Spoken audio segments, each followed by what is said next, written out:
Hello, YouTube modeling community. This is Rusty Rotor. Take 2. So I said, all the stuff you guys don't see, it's insane. Another video I did was just way too long. I know some of you like the long ones, but that was just me going down rabbit hole after rabbit hole. So we're going to try to avoid that. Today's videos are always about what's on the bench. Quick bench update for the Ring Brothers Charger. I've only done a couple little things on that, and then I got sucked down a wormhole with a 32. And that happens, and that's why I have so many build areas. Because I can just move from one to the other, and I'll get some momentum going back and some ideas, and get, delve into it, and next thing I know, it's 6 hours later. But most of my time went to Jay's and the 32 this week, and the 3D printer, which we're going to talk about first. So, if you guys remember, Wednesday's video was an open box review of the Revell 1999 Chevy Silverado. Now, this is a lower truck that comes in the kit. That's cool. That's not where it's at, guys. Where it's at is when this rocker panel is sitting on the ground. That's what we're going for. That's why when I saw this kit come out, I talked to Chris Bizzle. Check him out on Instagram. His link is in my last video for this open box review. He's got a wide variety of things, guys. Just go check his page out. Trust me. If nothing more, just go look at it. Go to his Colts page, and you'll see the link to his Colts page is on his Instagram page. So it's like, go to Instagram, boom, and then you're right to Colts, and you can peruse through everything that this guy designs. And you can see pictures from other builders like me that's collaborated with him and incorporated his parts into their builds. So enough about that. So you know where to go find him. You know where to go to see his stuff. And unfortunately, you have to be a 3D printer. Or if your brother is, or your uncle, or your best friend, you're good. You're golden. You just buy the file and have them print the parts out for you. This stuff is not for resale. He's very adamant about that. It's for personal use only. So, what you do is your business. I'm not telling you one way or the other. But I looked at this kit, and I told him which one I'm getting. He said, well, that's a short bed. I was like, yeah, I know. He said, well, this file's for a long bed. I said, yeah, I know. That's the challenge. That's what drew me to it. I like the look of the truck. I've never built a newer age truck. I mean, you got to go back years when I built the Dodge Dually for my father-in-law. I'd never built a new truck up until then, and that was a 95. So now we're talking 4 years later. So, at least I'm going up. I'm not going backwards. I have built all the older trucks, and that's usually where I stay. Again, Resto Mod, Pro Touring, bringing the old cars that we really fell in love with back to the today's present time with today's technology. That's my passion. But I can appreciate this. I can't appreciate these tires and wheels on this truck. They're hideous. Don't even get me started. But anyway, so we discussed that we were having issues with the printer. We showed where to go. I guess I got rid of them already. Huh. I don't know, I got them way over there. We saw there was a mishap with the centerpiece. The front piece didn't even print. Well, it did, but it was stuck to the FEP. And then the back frame rail was wonky. Quick explanation. I took the machine apart, cleaned it. I looked at the vat and realized one of the little rubber nipples that go on the bottom was missing. And then it dawned on me, I was like, hey, I saw something. I picked something up the other day, so then I had to find it. And I was like, there it is. Could this be the reason why it's been printing goofy? Well, it makes sense. Your vat has to sit in there perfectly level. If there's room for that vat to move when that build plate comes down, so if this vat moves one way or the other, it's like warping. It gives this way, so then when it lets that thing slope just a hair, it'll print wavy and level, and then as it adds more layers, it's just running completely out of square, and that's what this print showed that it was doing. and it would also cause the other issues. So I was like, well, I'm going to try it one more time. I put the little rotor tab back in it, I put it in place, cleaned up the build plate, re-lubed the vet, put fresh resin down in there. 14 hours later, we got a perfect print. Well, not perfect. I'll explain though. It would have been perfect, but something went awry somewhere, but it's not a big deal. Because like I said, at the end of the day, this is for personal use. If I was to sell this, I would not sell this because it has imperfections. But these imperfections are simple fixes for me to use for personal use. This piece came out perfect. It's perfectly flat, level, sits on the table like it's supposed to. It lines up perfect to the other piece. No warping, no out of squareness, nothing. So we got our fuel cell section. We've got our section where our 4-link goes in with whatever type of bags you choose to put on there. The front clip is collapsed, yes. So I would use collapsed bags in the back, or the truck will have a rake. And if you like that, okay, cool. But I don't want the truck dragging through the weeds, making sparks. Now I can see on the print where I could probably go and make some adjustments with clarity and that kind of stuff, and that would be in the layering. But this is flat all the way through. So, and this is flat here, and you can see my contact points. I forgot to flip this one upside down, but no big deal. They sand right out. So this piece came out perfect. Nothing. I just got clean up. We'll get to the middle. So you can see this is how the middle is supposed to look. And this is how it goes. This is the top and this is the bottom. So, or, sorry. Yes. Huh? Wait a minute. Yeah, that's right. You can see, I don't know why there's a lot of detail on here because you'll never see it. But, you know, it does. It has the detail, which is cool. Eye candy. You can see our exhaust runs. Keep the exhaust tucked up into the frame. Or no. Hold on. Getting ahead of myself, guys.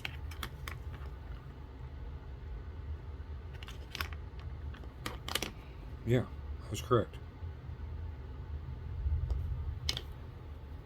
And here's where your drive shaft would go down through here. Down through the center. So it's above the frame rails. So your diff would be back here. My finger is above. So your drive shaft would run down through the center.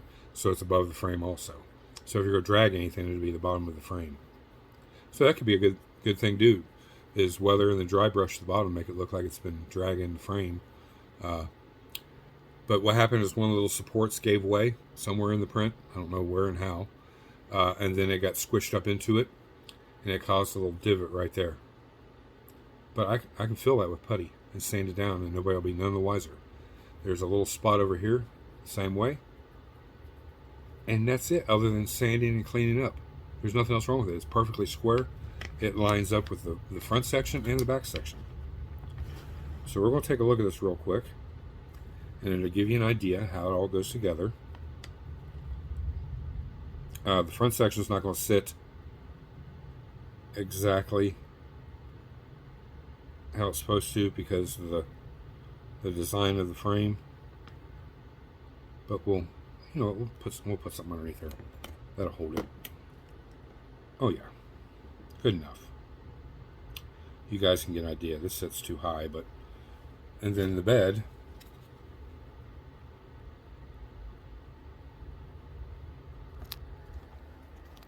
You can see. That's how it's designed to go. And like I said, I have the front section just a little too high, but everything keys up and lines up perfectly.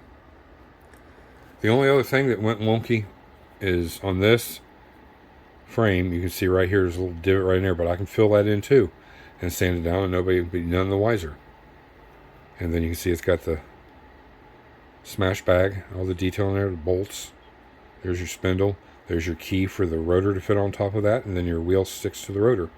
So, I mean, all the work is done for you. You just got to paint it, detail it, and you're good to go.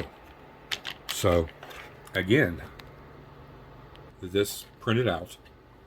So now I know I can get going on that truck. Because, like I said, we are modifying it. How did we get cockeyed and crooked. Good enough. As far as the printer goes, I have another print going. That's only not like a 3-hour print.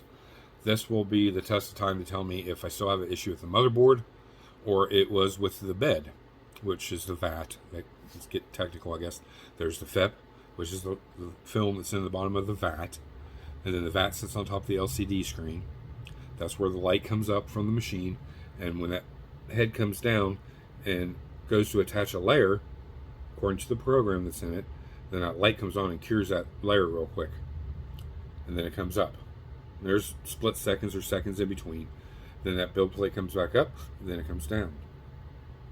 And I think it's static electric. It pulls that resin to that shape, and then light comes on and cures it, comes back up, and does it layer by layer until the print's done. So you imagine if this shifts a hair, and this is coming down, or it should come down here, it's coming down just a hair over, it's going to deform your print. So that's a possibility. You know, cross my toes, my fingers. Hopefully that's all it was, and I can get back to printing. I do enjoy the printing part of it. I need to stock up on some of my engines, some tires and wheels, and a few other little things I want to get stocked back up on and start printing the figures. And some other little key components that I've gotten files for. I've just not sliced them yet because of this thing being down. But if that is the case, that I'm cured and I can get right back at it. We did get a little mail call, and I'm just going to show you real quick. I'm not going to go in deep detail, but this is all from Detail Masters. This is their detail wiring. Now this stuff goes from 0.016 or 0.012 to 0.016, 0.0075,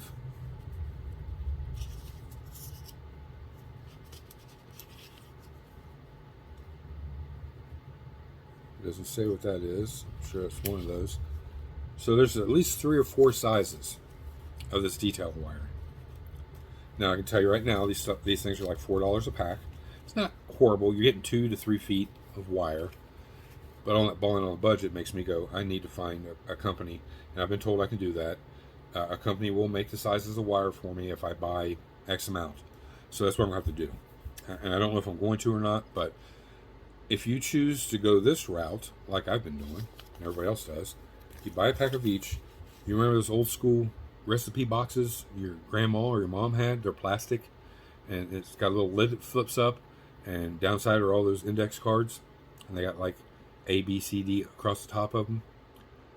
Go find you one, because they're absolutely excellent. You take out the A, B, C, and D, and you put in there 0.016, 0.0112, 0.014, 0.0075. You put those in that, and these will fit 2 side by side down in there. So then when you need that size, go right to that folder, basically is what it is. And inside that folder is going to be all those colors. And up here in the corner, you put light blue, dark blue, green, purple, chartreuse, whatever it is, up in the corner of the thing. And then when you see you're getting low, then you write down that number, the part number off of here. That's why it's good to save these. You get your part number, you get the size and the color, and you put you in an order to get more. That will last 2 to 3 models, maybe more, maybe less. So definitely, I got mine from Model Roundup. Market HobbyNet Models does carry them. His link is always below. Hit that link, go pick you up some of that detail wiring, guys. Some of that stuff is so tiny. It's so thin you wouldn't think it's a real wire, but it's color coated, and it has a little tiny solid wire in the center. You can bend it, shape it however you want it, and it's perfect for doing all that crazy stuff you're getting ready to see that I've done on this 32. Which brings us to point. What's on my bench? I'll show you one of each, and then we'll move on real quick. So we got our tires done. Other than the MGSF brand valve stems put in, that'll be the last thing we do to them. But the wheels are all glued together now. We got our center caps in. We did what black washing we're going to do, which is just around the center, done. So those are all done. Again, look how wide those bad boys are in the tread pattern. These are badass. I'll show you one. The other one's the same. We got our exhaust done. Our cherry bombs, we painted them red, and we used the decals in the kit. It says cherry bomb on there. Now, as the car gets a little older, these get wet and hot, wet and hot, wet and hot. They rust. And you got rusted bombs. But our exhaust is stainless steel. It's just what we're going with, guys. Roll with me here. So I did heat stain it in different areas, mainly in the bend areas. As restriction, so it'd build up more heat in that spot before it, moved its merry way out to the tailpipe. So we got both of those done, and they both have the decal on it. We got everything ready for primer. Jenny's I'm waiting to do the primer for hers and mine. We stripped everything on the street, if you remember, but I'm going to go ahead and prime and paint these two hoses. I have another set in here, so I don't know exactly which ones are going to look the best or fit the best, or if I'm going to have to make my own, but I want to have them ready to go. I do like these because it's a ribbed hose, and I'd be fitting for that era, and they got the chrome metal flange that would go around it, where it butts into the intake and the radiator. So, we're going to get those two little things primed and painted, and then all the other parts you see in here. We do have a catch can. I still have to drill the catch can out. I'll probably do that when we get done with this video, because we'll have a line going from the catch can back to the valve cover on the driver's side, and then two coming from the oil pan, one high, one low. Usually those are return lines, same way as the top one. It's like an overflow. It'll go back into the valve cover and put the oil back into the engine. Same way as the oil pan. Pressure builds up, it pushes up into the catch can, circulates and comes back down through and drops down at a higher point back into the oil pan. Well, the overflow is just in case something's going wrong or whatever, and it's put too much in there, it has a bypass to bypass back down the valve cover. That's my story, and I'm sticking to it. I could be totally dead wrong on how that's supposed to be routed. You can let me know down in the comments. I'm not scared of fact, because I don't know, but that's how we're going to do it. That'll get mounted to the left or driver's side of the radiator, somewhere in there. The firewall will have I'm not giving you a finger, guys, I'm sorry, but it'll have the on the driver's side will be the master cylinder. The MSD box will be a little off center, more towards the passenger side, and then the MSD coil will be like almost right in the middle. That way it's in line with the distributor, because, quick flash here, the engine, the firewall sits up tight against the back of the engine. There's not a lot of room. A lot of the stuff, you can see where it goes into the firewall. The engine is done, other than, like I said, the radiator hose is putting on, and the catch can lines ran, which I still have to drill. I still have to install them and get those ready. I do have the fittings. I forget where I put them now. They're somewhere over here. I got to get those drilled out and get them red. I'm going with all blue fittings because the car's going to be blue. Kind of contrasts it, blends it all together. But we're going to take a look at top view of the engine first. And lighting's not the best today. I don't have them all on, but you can see. We'll slope it this way. So the fuel line comes out and goes down to this block right here to the left of my finger. Out of that, it'll come down the frame rail, run all the way back to the gas tank. And then when it comes up here, it comes up through a fuel filter that I use clear yellow on, so it looks like it's got fuel in the filter. It's one of those see-through filters. And then comes up and goes into a T. Out of that T runs down this side from a single line into two lines to each side of the carburetor. This side has two lines coming out and comes into one and comes around and goes 90 and comes into the T. So the fuel lines are ran how they're supposed to be. If you're coming in, be quiet. That's my granddaughter. And you can kind of get a top view of the engine, how it looks. I wasn't going to put that much detail in this, but then I started doing it. I was like, hey, you know what? Might as well go all the way. It's nothing extra. A few minutes worth of work here and there.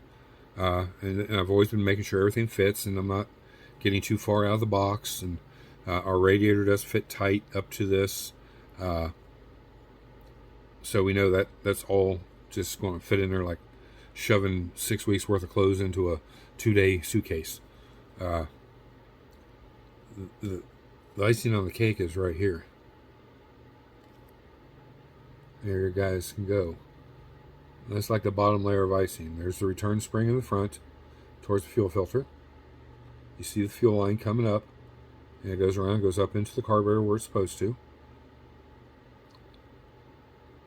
Same way with the front carburetor. It comes down and goes over, blends into one. We've got our linkages on there. Those are ProTech linkage. The linkage rod is scratch built by me. It's a piece of wire. It's not really scratch built. I made it fit. We did chrome our linkages just to add a little detail. Carburetors are painted accordingly how they're supposed to be. These are, I think I threw it away already. These are off the sprue filters, small filters. You glue the screen in place type thing. You know, it's a one-piece filter, but you got to put that little mesh in there. And it does have the throttle linkage or throttle cable right here to the back of the linkage. So, you know, this would pull this way and it open up those carburetors and, you know, you take off. So that's all done. And if you look real close, you can see I even put the little T-bolts on the valve covers. That's all photo etched Detail Masters. Put an air breather. Well, this is actually the oil fill. And we have a photo etch bow tie. Even though it's a Ford, it's a Chevy engine. We got the little photo etch bow tie on top of the valve covers. If it would ever focus. It's trying to focus on other things. This is all clad chrome. I just dulled it down to make the valve covers look aluminum. Did a pretty good job of it too. They actually look really good. And a little grime here and there because this is a show truck or show car, but it's still driven to drive-ins and car shows, and you know, so it's a few years old. It's getting a little grime on it. We kind of representing both worlds here. So we have that, and then we have our looms. We just use the two wire looms on both of them just to separate it down. We got our plug wires in to the blocks. Our headers are on. The engine's not glued in. It's just sitting. It sits tight in the cradle. And then we're going to turn it around to the front so you can see. You see that little like red. Come on. There we go. So you've got a little Holly decal for the carburetor. Down below, it's got the Wien for the Wien tunnel ram. Now, this is a 572 tunnel ram. I scaled it down 3 more sizes to fit a 350. Worked perfect. This is a Morgan's Automotive Detail pre-wired distributor. The red single wire sticking up goes to the coil. Now we get to the bread and butter. Did the icing on the cake. We're going backwards. If you look super close, this car has electronic chokes. So the blue and yellow wires go to each carburetor to the choke. They will go back to the ignition box. Because remember, that ignition box is aftermarket. It controls everything. Like a modular control unit or whatever they're called. Standalone fuel management systems. One of those things that it controls everything. So there's no more pulling the cable out and getting the choke to work. You can also, all the vacuum lines are ran. 2 are ran to the breather. And another one goes around to the back to the vacuum advance of the distributor. The 4th one is right here. That goes to the back of the intake. That goes up to the booster, the brake booster. And then we also have our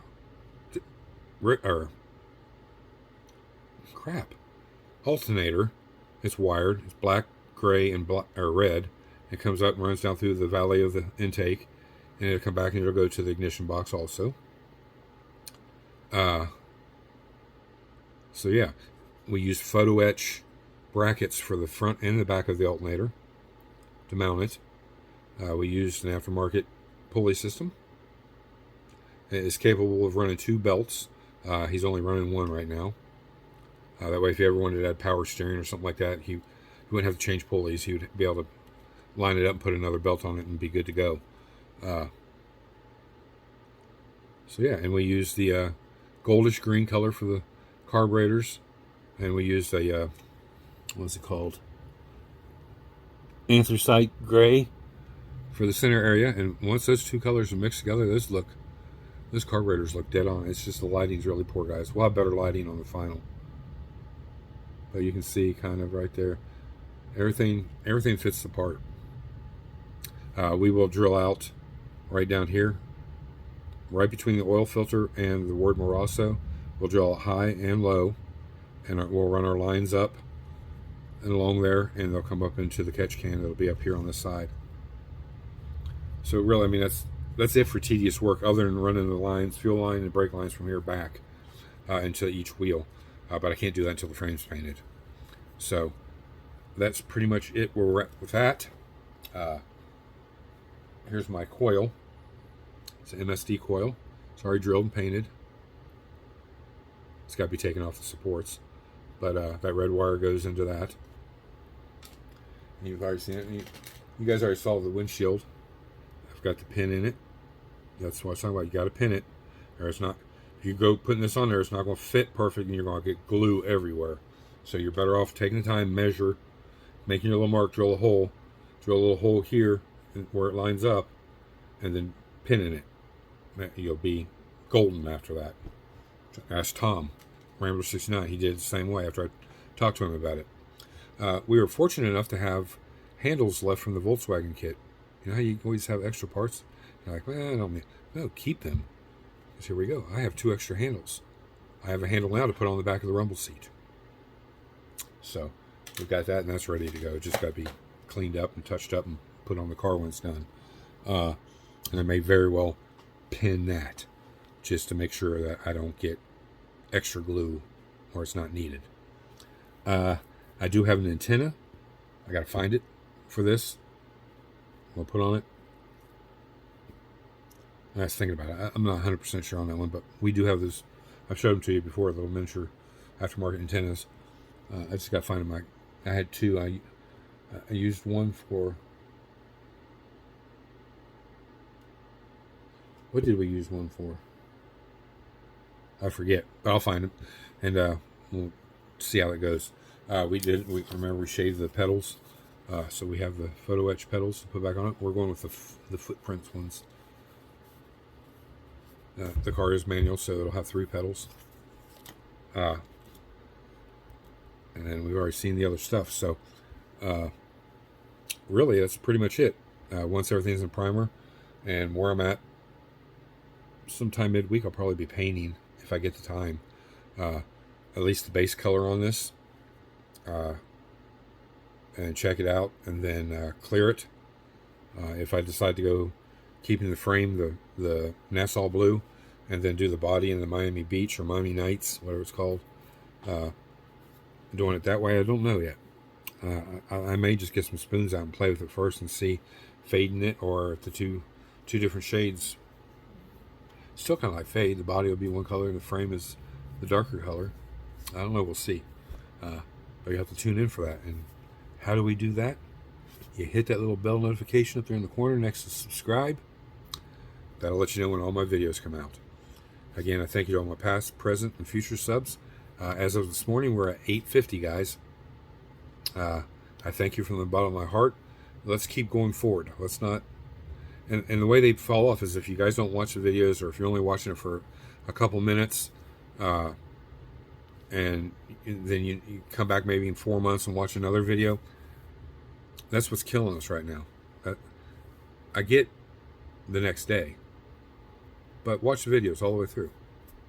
That's the viewed hours. That's what keeps us up here. The minute we stall a little bit, then YouTube comes and goes, nope, take that one away, take that one away. But these guys they're not tuned into him all the time, so they take him away. Then we lose the subs. And we go back and forth. And I go back and forth. And I just want to grow. I'm not trying to make money. I'm just trying to grow. I'm doing it the old-fashioned way, by blood, sweat, and tears, and the help from you guys. So I'm not paying somebody to promote my channel like a few others have done. And that's the only way they have reached the maximum where they're at, and that's cool for them. That's not cool for me. So, again, thank you guys. It's the weekend. You guys be safe. Get some model time in. Family time. That's the right time. And we'll be back on Monday. Like I said, I got an appointment every day next week, so I don't know. They'll either come out earlier or they'll come out late. But we will, if there's anything that comes through the mail, which I don't think there is, we will discuss that. If not, if I have time, I'll get the Mental Monday together. If not, it'll just be like we're doing right now, going down 80 rabbit holes, 50 different subjects. No, we'll figure something out. And then Wednesday it'll be. I think this Wednesday we're going to go over how I flock my carpeting. I'm going to show you all my equipment that I use for that, and the products and tools and stuff like that I use for it, and see what you guys think. There's no open box review for Wednesday, so we'll touch base with that. You may see a video come out on Jay's stuff. I don't know yet. Just depends. And then we'll be back Friday with what's on my bench, and it'll be updated what's on the Charger and the 32. Those are the two primary ones that are on the bench. The Ghost of Kiev is still over here.